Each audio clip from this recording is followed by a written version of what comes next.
Here is the breaking news, ladies and gentlemen. Poland confirmed that drones believed to be linked to Russia's large-scale attacks on Ukraine violated its airspace overnight. The Polish military responded by firing at the objects, and authorities have urged local in affected regions to stay indoors. Officials state they are coordinating closely with NATO countries. Ladies and gentlemen, welcome to SCTV's International Affairs. My name is Rashid Kanchon. I will be your host.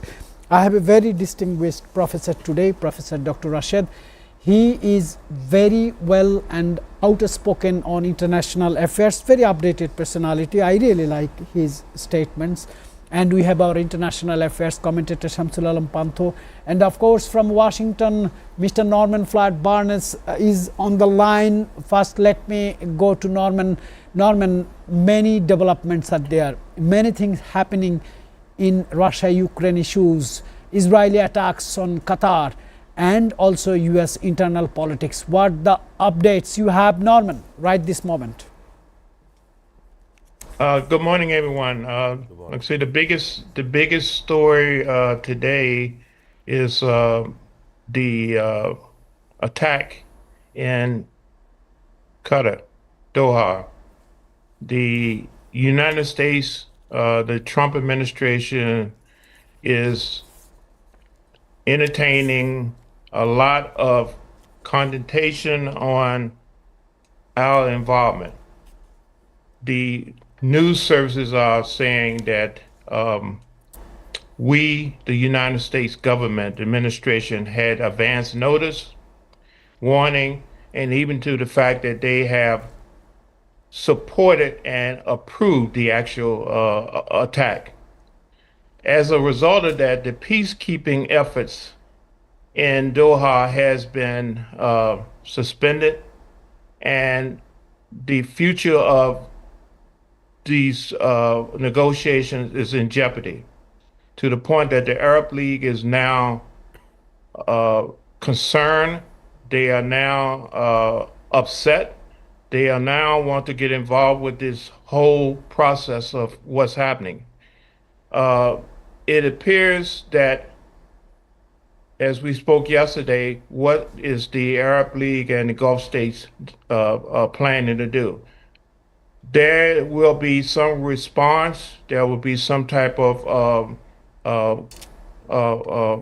I guess, involvement, since now Israel has once again hit another Arab state, and they are not very pleased on what's going on, and they're planning a response. So that's the biggest thing that's going on globally. Everything else is day to day. We're dealing with Congress. We're dealing with the budget. We're dealing with the tariffs. Europe is now involved, engaged. The EU, the European Commission, is having a session as we speak about their involvement and their dependence. They are seeking independence and working and not be so dependent on the United States for support and movement. So a lot of things is happening today. All right, Norman, let us go to our international affairs commentator Shamsul Alam Pantho. I'm pretty sure he has lot of things to add on today's discussion, sir. Thanks for passing me the mantle. Of course, you had opened with the breaking news regarding how Israel has taken a strike against Qatar this time around. Of course, Israel says it was to target the Hamas leadership, but even countries like Russia is coming out of outright condemnation of Israel breaking international law and targeting the sovereignty of Qataris and the Qatari administration. Alongside this, we look at this region. Nepalese Prime Minister KP Sharma Oli had stepped down from office in the wake of deadly protest, and immediately afterwards the Nepalese army was mobilized to take the situation under control after 2 days of deadly protest. But aside from that, the entire world seems to be looking into the Middle Eastern region, as Norman was pointing out. This aggression that Israel is showing towards its neighboring neighborhood is actually putting the Middle East into a very escalatory situation. Qatar, as you know, is one of those countries that acts like a bridge between East and the West. If you look at the Doha airport, and the attack had happened in Doha itself in a residential block where almost 5 senior Hamas leadership was there. They are, of course, part of the negotiation team from Hamas, and of course it was not only Qatar that was trying to mediate efforts of this aggression, it was also Egypt. And today just only proves to show how the Middle Eastern countries, the silence will now stop, in my opinion, and we understand that entire country is in the face of attack, and of course any whatsoever attempt at mediation between Hamas and Israel, and if not the Palestinians and Israel, are coming to a halt, as the foreign minister and the prime minister of Qatar had addressed the press, and he had said we are no longer going to take any kind of steps towards this mediation effort. Did you find any retaliation effort from Qatar? Right now, Qatar does not seem to be in any kind of escalatory mood, but there was one notion between the United States of America and Qatar, stating that Qatar was not notified of this assault beforehand, and the U.S. administration is in indecision, if you would like to call it, as the word would be indecision. But according to Norman, I found the vibe that kind of United States had the permission to go for this attack. This is very vulnerable. Let us go to the expert. Professor Rashid is here. Very bird's-eye comments he does during the shows. I always appreciate him, sir. You have heard the news from Norman. You have heard the latest situation from our international affairs commentator, being a professor of political science, and you have a depth interest on international affairs. What you want to say? Israel is attacking almost all countries. We have to remember one thing: Qatar is a member of Gulf countries, Qatar is a member of OPEC, Qatar is a member of OIC, lot of organization. Qatar has the image of building negotiation and peace between the conflicts areas. Now Qatar is under attack. Thank you. So my point is like it's a threats to the countries who wanted to mediate in the conflict. Instead of this, I mean, not encouraging for the mediators, like this kind of situation, like when Israel and Palestinian conflict for a long time, particularly since 2022. So this is like I think a threat to the mediators, like who wants to try to resolving the crisis. So this is really shameful attack by Israeli authorities. And secondly, it also proved that greater Israel ideology, that Israel is always try to doing so. They after the Palestine and Gaza, they attacked in Syria. They taken the control of the Golan Heights, and now they are also threatening the integrity and national sovereignty of the Gulf countries and other Arab countries. So this is a complete violation of international rules and regulation, and also like the proving that Israel is in aggression mode, and they are very much reason of the instabilities in the Middle Eastern region. And thirdly, this is also like Qatar's efforts or mediation doesn't release their escorts that taken by the Hamas. So that's why their frustration is going around on this issue. But the ultimate problem is their own effort. They are not stopping this Gaza war. They are creating lots of people are dying on foods and due to lack of foods and hunger. They are creating a artificial famine there. So that's actually the heart of the conflict, which is Israel tries to denying, and they ultimately threatening the efforts that mediator is doing to resolve crisis international by negotiation. So this is totally a shameful and brutal attack, and I think it's a threat to international law and order, peace and stability, and also further escalate the Middle Eastern region. Excellent, sir. Let us go to Washington again. Mr. Norman, you have the keen eyes on the American politicians' views, American generals' views, NATO's views. Please let us know, do you expect any retaliation from the Qatar or its allies to Israel? Especially, do you suspect any attack from Iran to Israel, because the Middle East people have to raise their voice to protect themselves from brutal attack from Israel? Mr. Norman. Yes, we can expect a response. What type of response economically, trade, military, we don't know, but we can expect a response, and the response will be significant. Has really upset the region. Turkey,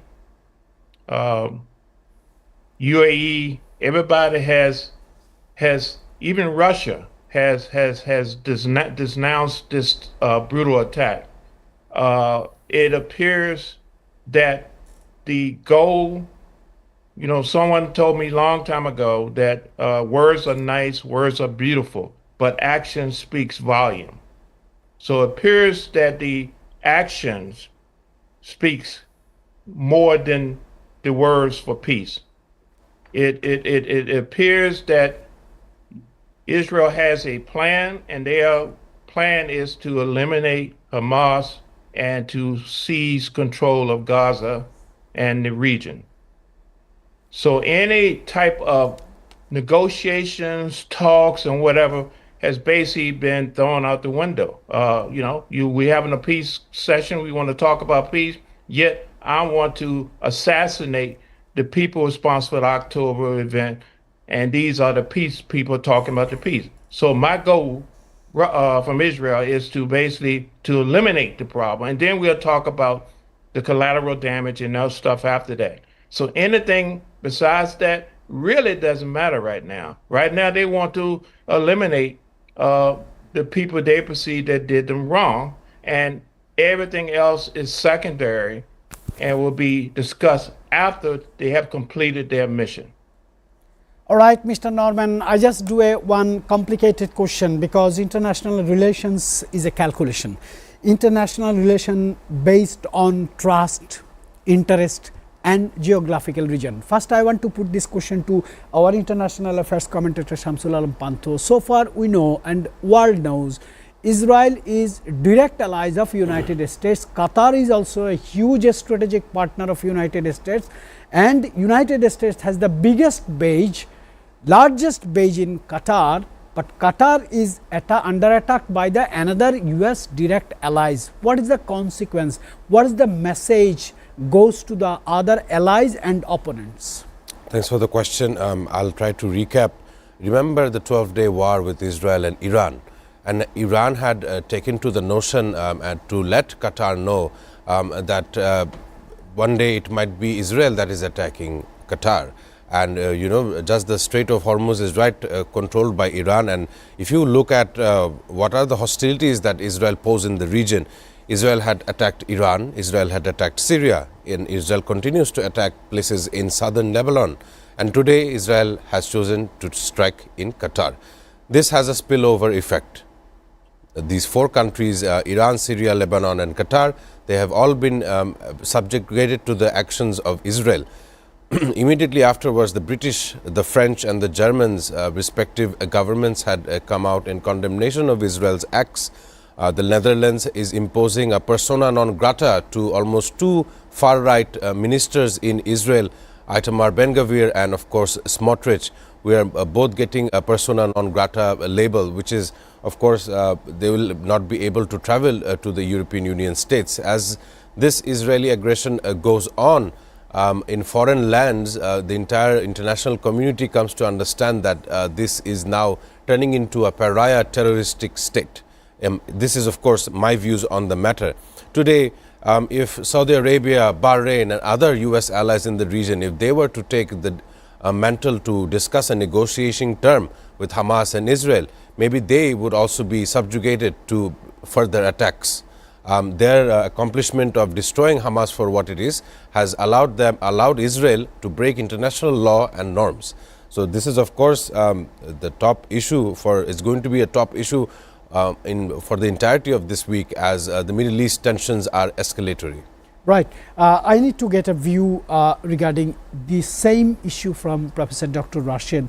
See, American allies started to believe that they are not safe from the other American allies. This is a huge example right this moment, and mistrust is going to be creating among the NATO members as well, because under the leadership of Donald Trump, United States, the leader of NATO, is not trustworthy to the other NATO members. We will see some of the glimpse in upcoming United Nations General Assembly this time. What is your views on that? So I think the Alaska conference that taken place between Donald Trump and Putin last month was like one of the significant point that you raised. Like the European countries try to settle the issues with America together and resolving the conflict. And you know, the 26 European states, they are now in a move like to give security in Kiev, if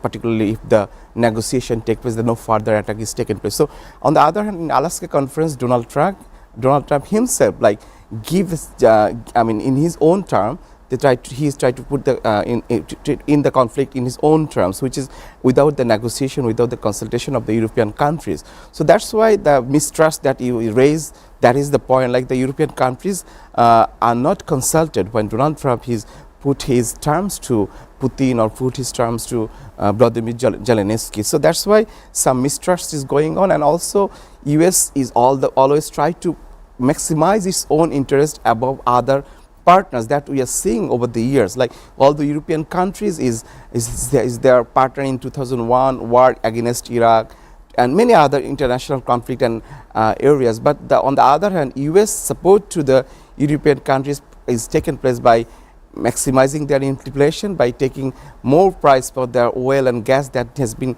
imported from USA. That's why I mean, although Europe is very much in conflict, but USA is benefiting. USA is maximizing its own interest over this conflict. So that's why this mistrust and this distrust right, are sir. going on. I want to get the same views from Norman, because Norman is very near to the world politics of Washington.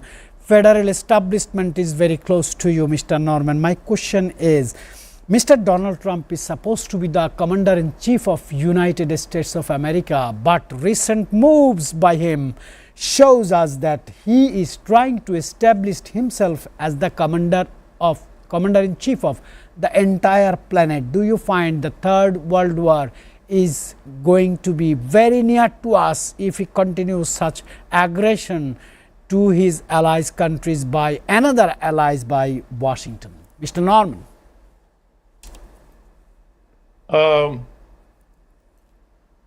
The current situation, from all points of view, indicates that President Trump has not been able to control the situation. The government, the business leaders, the people that put him in office, and even his party is now concerned about exactly what's going on. Everyone here is wondering why we haven't controlled, stopped, or deter what's going on with Israel. Why we can't control or bring to the table Ukraine and Russia. Why we are dealing with internal issues and everything appears to be falling apart right now in terms of global affairs, domestic issues, what's going on. The polls indicate we do not believe in your leadership. Your leadership is being questioned, slow response, no response, diversion, miscommunications, all of that stuff is being challenged right now, it's being brought to the table. We're looking at a very difficult time right now in terms of dealing with some of his executive orders. The Supreme Court is now changing, turning, delaying, and causing issues regarding his orders. Some of his I say executive orders are being thrown out of court. Some are being temporarily suspended.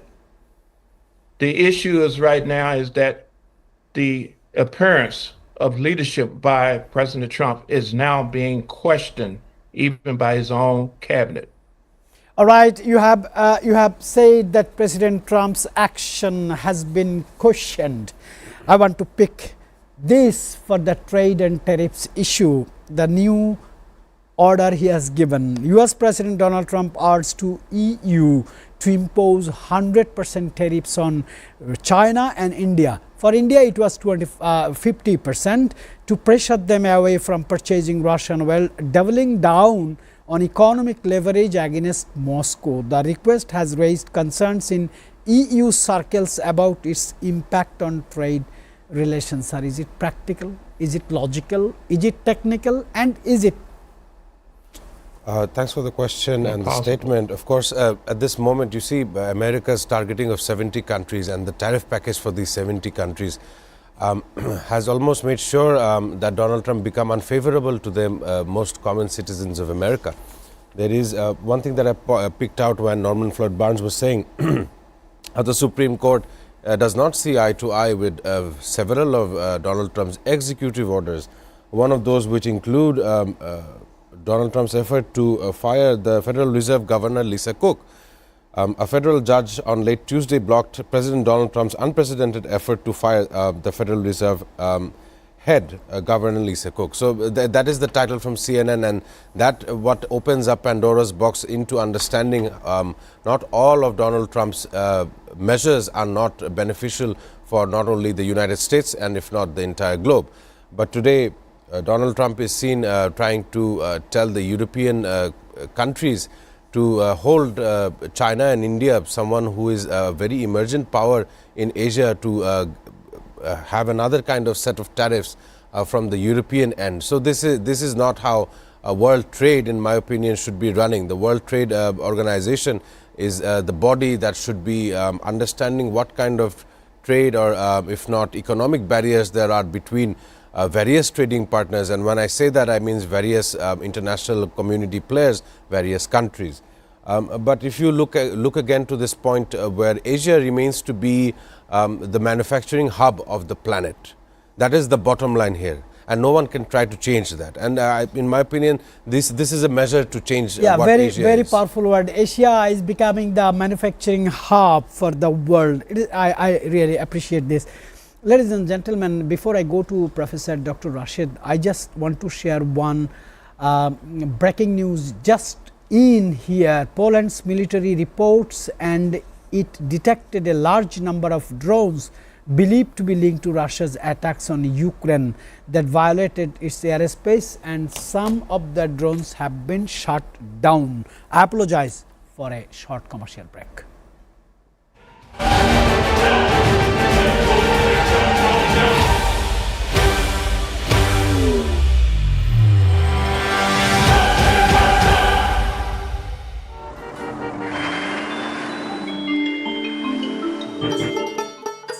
সারা দেশে লাখো মানুষের কঠোর কর্মতৎপরতা ও নিষ্ঠায় SA পরিবহন parcel and courier service এখন 16 কোটি মানুষের হাতের নাগালে।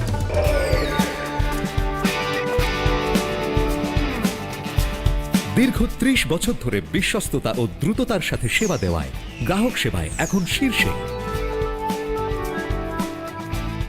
বাংলাদেশে গ্রাহক সেবার সাফল্যের পর এসএ পরিবহন পার্সেল অ্যান্ড কুরিয়ার সার্ভিস এখন বিশ্ব বাণিজ্য কেন্দ্র সিঙ্গাপুরে।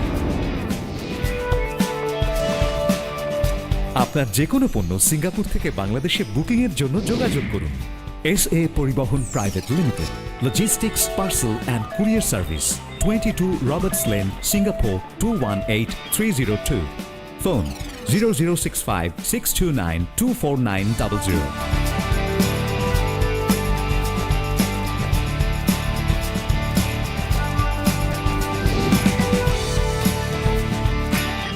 বাংলাদেশ থেকে সিঙ্গাপুরে পণ্য বুকিং এর জন্য যোগাযোগ করুন ঢাকা সহ দেশের যে কোনো 80টি শাখা কেন্দ্রে। এসএ পরিবহন পার্সেল অ্যান্ড কুরিয়ার সার্ভিস, আপনার সেবা সব সময়। Welcome, Grand Palace Hotel, Dhaka. A majestic lobby blending timeless elegance with modern design. Experience 5-star comfort in suites and rooms. Sophisticated fine dining.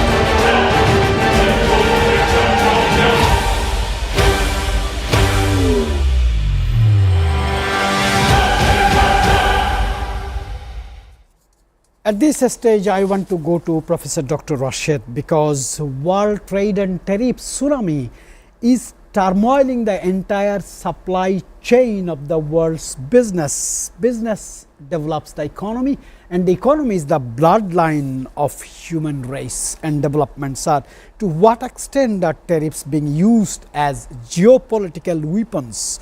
I use the word geopolitical weapons rather than purely economic measures and behaviors.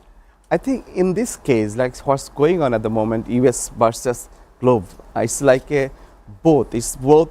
I mean, USA, his own economy is shrinking. I know the debt the USA have is mount rocketing. So the dollar's value of, USA is very much shrinking over the last few months, and US economy is like jeopardized because there are war investment, like the investment they did in the Ukraine, investment they're doing in Israel. So that's there. Huge amount of American money is going to escalate and going to patronize this conflict, and that's why American economy is in crisis, particularly the debt issues they are having. So to overcome the debt issues and like the dollar's value and other things, that's why they are trying to negotiate these issues by imposing tariff and to also create using as a tariff barrier as a weapons to like the balancing their trade deficit with other countries. That is one measure. And the other hand is also a geopolitical, because the globe is now in completely a multipolar world. We are having the different gen, like particularly in the last week, the Shanghai conference that has taken place, that has given a signal, like due to trade and other issues, like America is also very much against the color revolution. Very much patronizing the color revolution in Russia, where anti-Russian movement is taking place in many East African countries. So that's why targeting the Russian allies, targeting the Chinese allies, that's how they're also using this tariff, like imposing 50% tariffs on India. It's also geopolitical move there, because India is purchasing Russian oil. So they're using this tariff as both as economic measure and also geopolitical weapons. So that's America at the moment, because their own economy is shrinking. But at the end of the day, my colleague Spanto also shared, like it gonna harm US citizens, because 40% of the world economy, 40% of the world population is representing China, India, Russia, Brazil, these BRIC countries, and also 25% of the world, a quarter of the world economy is ruling these countries. So you cannot negotiate, you cannot battle these countries with only the tariff measures, and America's economy will be gonna harm, because the import that has taken place from these countries is actually serving US citizens. So they have to buy this product at higher rate, and that's gonna increase the inflation in America. So at the end of the day, American citizens gonna suffer with this kind of move, I think. So huge emphasis on the reality. As I asked that question, is it practical? Norman, I just want to draw your attention for two reasons. The White House expressed disappointment with India, criticizing its continued trade with Russia and suggesting it is indirectly aiding the Russian war effort. It is an old statement, but why I did raise it, because President Putin denounced Western-led sanctions and trade affairs tariffs as unfair economic warfare, accusing them to using the Ukraine conflict to penalize global partners to Russia. My question is very small, but I need a detailed answer. Do you think America or Donald Trump is losing even friends, even partners, even allies because of his one-mouth decisions from Donald Trump himself?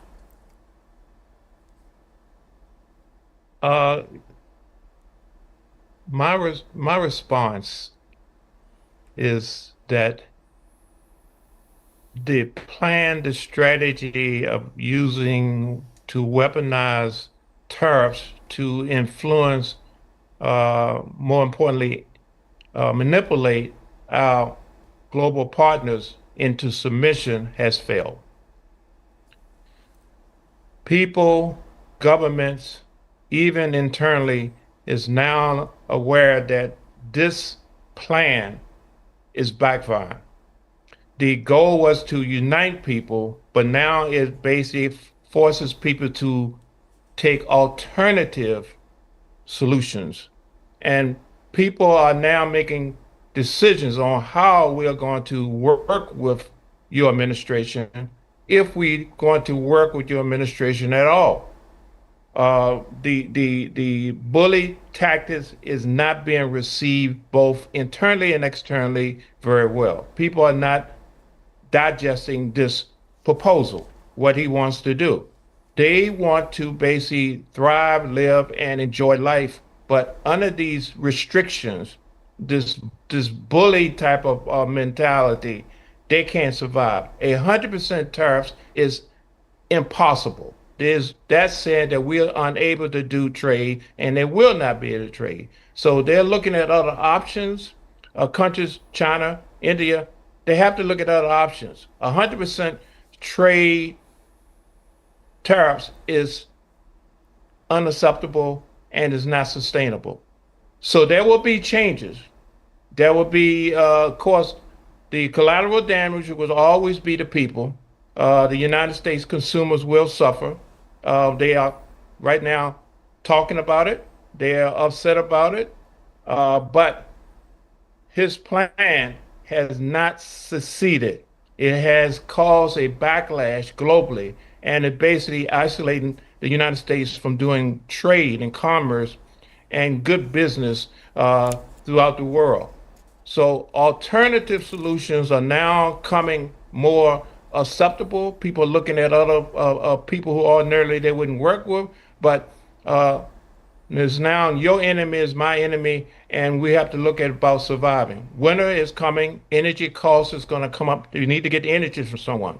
But a tariff requested by the Trump administration on these countries is not going to be sustainable, and people will make choices, and the choices will not be the United States. Norman, I know you have some time limitations. I want to put my last question to you. As you know that United Nations General Assembly is going to take place soon. I know you going to New York from Washington to cover the event. Our international affairs commentator Shamsul Alam Pant also will traveling to New York to cover the event. Our Pakistan correspondent Muhammad Musab will travel to cover the event, and SATV will have extensive coverage on these sessions, UNGA. My question is, do you think more European countries are preparing themselves to declare Palestine as a sovereign country this time, and the total diagram of this today of these times UNGA will be changed and America is going to be upset? Yes, matter of fact, the European Union Commission, they had a conference, and that point was brought up about the two-state solution. Palestine is something that must happen. The European Union and other allies all agree that there must be a two-state solution. This situation about Israel claiming the whole region is not going to be acceptable. It will be brought up. You'll hear more about it at the United Nations session, and there will be a proclamation requesting and stating that Palestine need to have their own country. All right, Norman, I really appreciate your late night or in the evenings effort to enrich our program by giving the latest situation to international affairs. SATV is really grateful to you. Thank you very much. I wish you a very great day today. Thank you very much. Ladies and gentlemen, I again apologize for a short commercial break.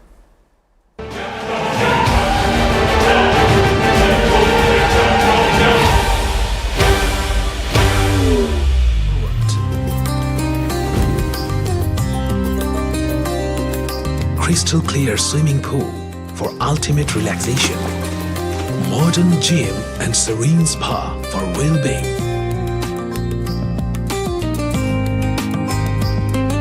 Perfect venue for corporate events, weddings and parties. Seamless and secured. Elegant and eye-catching design. Indulge relax, discover the first 5-star chain hotels in Bangladesh. Grand Palace Hotel Dhaka, 22 Kakrail, Dhaka, Bangladesh. Welcome to Grand Club at Mirpur 10 Dhaka.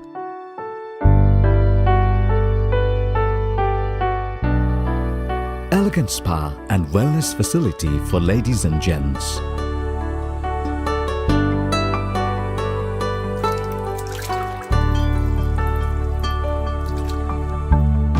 Play pool and snooker in international standard billiard zone.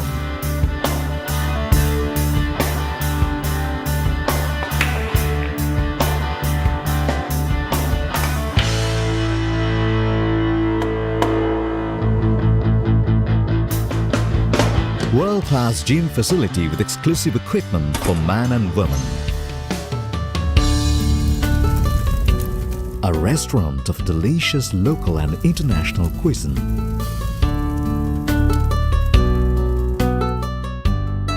Fully air-conditioned building with spacious banquet, car lift, sky view rooftop restaurant.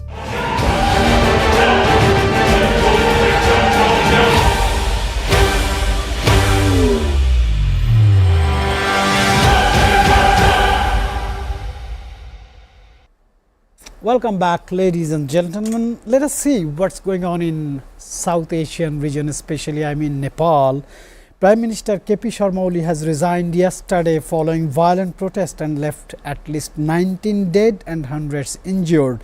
A video has emerged showing a crowd chasing and assaulting the finance minister, but my question is not that. My question is, where is KP Sharma Oli right now?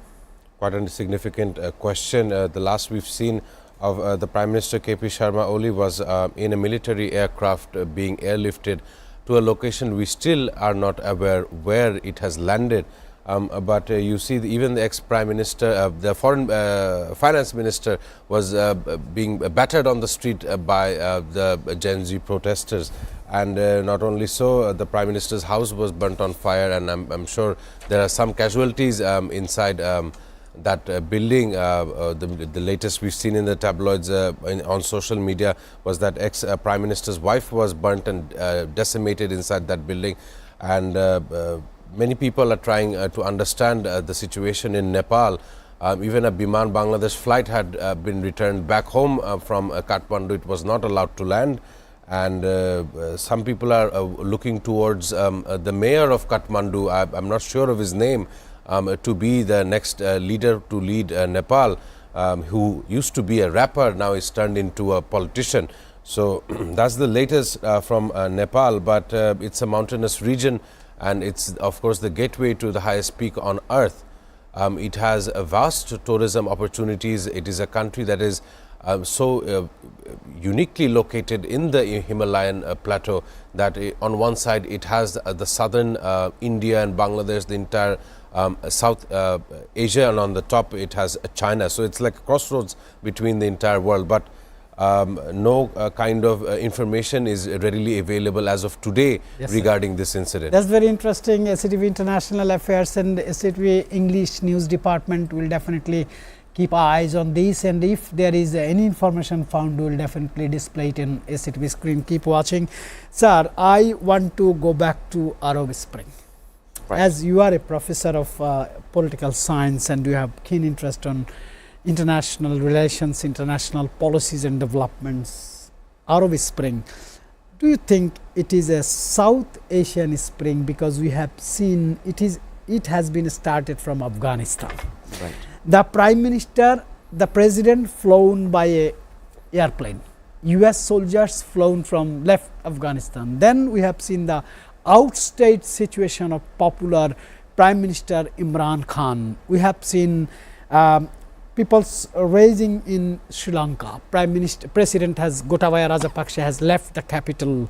We have seen the Bangladesh in last year 5 August. Now it is Nepal. What is next, and how do you explain this situation? Thank you. Wonderful framing of the question. So I think the population composition of the South Asian countries at the moment is very much more than 60 to 70% are under youth, and their mentality, their perception to politics, their views of the politics is totally different compared to older generation who try to comply with the law and order, try to protect their year-long tradition, those aspects. But those, the democracy and those popular, the previous leadership, the generation of the previous leadership, actually unable to understand the Gen Z demand, unable to translate the demand of these younger people, like the unemployment, poverty, economic stagnation, and government extravagance, like in Indonesia last week as well.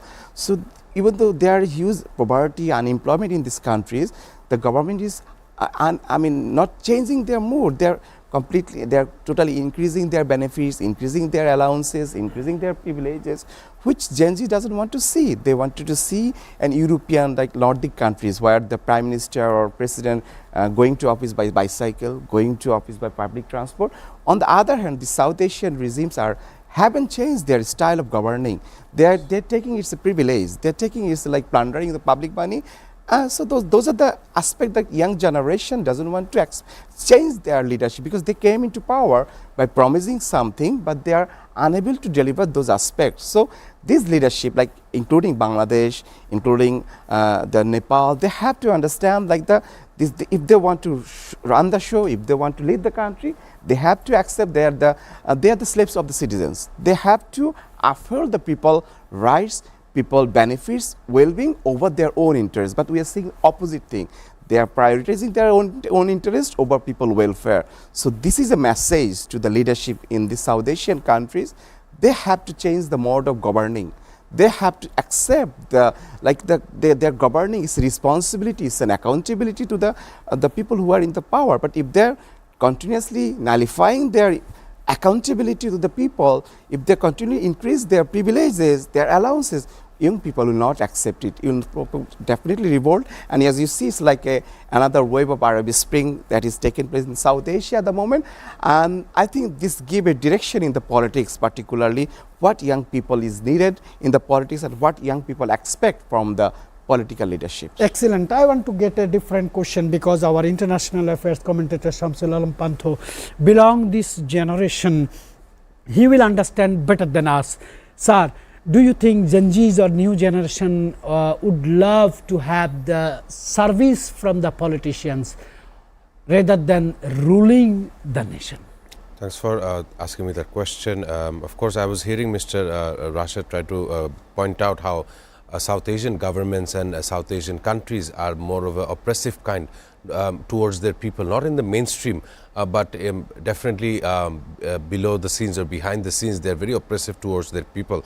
And I believe that is one of the issues that continuously comes out regarding ouster of a government. It's not just the Gen Zs that are affected, other generations. I'm a millennial, you're a baby boomer, and we are all sitting on this panel, and we know that governments are oppressive in comparison to European nations. We see the prime ministers in various European nations traveling to work on a bicycle. It's quite true. And for the narratives and optics on screen, it looks quite good. But I want to come to the reason why this protest and what had happened in Nepal. It was due to the country's administration, which has now been ousted. They tried to block the social media 30 social media companies in Nepal, because the social media companies will not follow the regulatory issues in Nepal. And this is how the Gen Zs were attracted into this issue. You see, social media, it has its pros and cons. That is of a different debate. But having it completely sealed off from the community is one of the major reasons. If you look at Indonesia, a similar incident had happened. The informants had killed a rider who was on duty and is quite so young. It has enraged the people in Indonesia, and it has caused fires in various parliament buildings. One such example is in Bandung, Indonesia. I've been to Indonesia quite several times, and I understand that they are a very peace-loving nation. But even there we see that how governance can fail in the face of the people's mandate. But the growing concern here, there's a pattern. It's Sri Lanka, it's Bangladesh, maybe if it's Indonesia, not in the scope of what has happened in Nepal, but subsequently what is happening is the respective armies are given that duty to look over the country like a protectionist policy. But once again, a spillover effect into other nations still loom very large. Especially as you know, look at our two neighbors. We have Myanmar that has been run by the military, holding an emergency situation, and in this December they'll have an election. And if you look at India, there's been only been stories of I will say two men. It is either Narendra Modi, if not S. Jaishankar. They have been handling Indian issues for the last 14 or 15 years. Does the Gen Z in India see it otherwise? That's the biggest question that I have today. Excellent. I think we have got a lot of materials from Shamsul Alam Panto. I just want to read out one quote of a new generation politician. He was a British Prime Minister. The quote was, "The younger generation is charged with building the future. Their politics is not just protest, but the blueprint of tomorrow." My question is related to Nepal. What lessons can be drawn from recent mass protest and violent incidents in Nepal, and do they signal a wider regional instability? I don't think so it's an instability, but it's a ultimate aspiration for changing way of governance, changing way of the leadership, political leadership. That's how I want to frame it as a positive narratives rather than a negative one. So my total, I echoed with this younger generation aspiration for a political governance free of corruption, free of plunderance in the public money, or welfare and well-being for the citizens as a whole. So that's the way this give us a message rather than a political instability. It give us a changing mode of governance is very much needed for this for the people in this next few years. The upcoming generations. Right, sir. Each new generation questions the rules they inherit, and in that questioning lies the heartbeat of democracy. Do you think new generation democracy will be more transparent, more relevant to the demands of the generation, and old politicians has to listen them, right, not to speak much? Do you think it's exactly? To be able to change with the time is definitely a caliber, and that's definitely should have for the older generations. And not only so, the Gen Zs that of course hold a bright future, not only in our country and abroad, they should understand the relevance of experience. Older generations definitely have more experience in various fields. Of course, we have high expectations from Gen Zs and incoming generations, but you see, having high expectations also wield negative results. So once again, those who are younger, to me and to us as in general, they should definitely have a wide scale of understanding before having some kinds of notion. We know that even yesterday night, Daksu election was the capture of the event. I'm pretty sure you had tried to bring up that issue. It is definitely regarding the younger generation's aspirations towards a fair, free Bangladesh, demographic Bangladesh as well. What is your comment after you have heard the result?